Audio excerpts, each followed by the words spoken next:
Hey guys, aku rasa aku dah lama gila tak main filter dekat dalam TikTok. So hari ni aku nak main satu game. Aku nak buat ranking top 10 kaki yang paling kuat dalam anime Naruto. So jom kita tengok siapa yang kita dapat. Let's go. Okay, karakter yang pertama aku dapat. Harapnya kaki yang padu lah. Yang penting tak ada udon.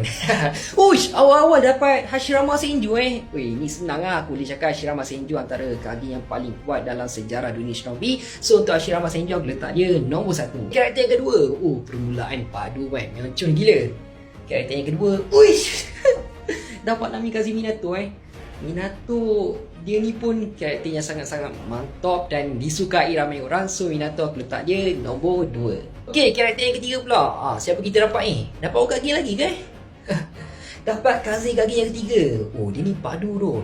Dia ada pasir macam magnet tu. So untuk Kazekage yang ketiga aku boleh cakap dia deserve untuk top 5. Tapi itulah, aku letak dia nombor 6 lah. Aku letak dia nombor 6. Kazekage yang ketiga tak banyak sangat screen time dalam anime Naruto. So kita tak dapat sangat nak tengok kekuatan dia lah. So untuk Onoki Onoki padu tu. Dia ni bukan sekadar tua semata tau.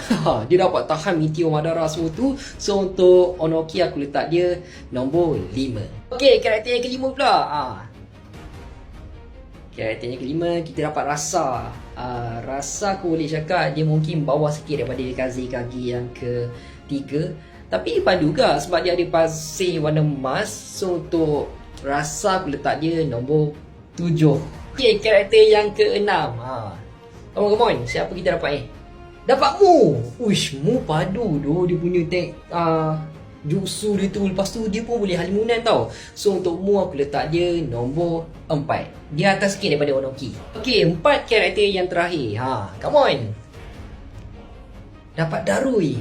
Darui ni kaki yang dalam generasi yang baru. So aku letak dia nombor 9. Okay, 3 karakter yang terakhir. Siapa kita dapat Kita dapat Karatachi Yagura.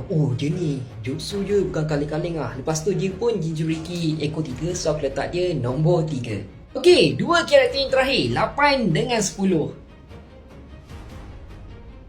8 lah.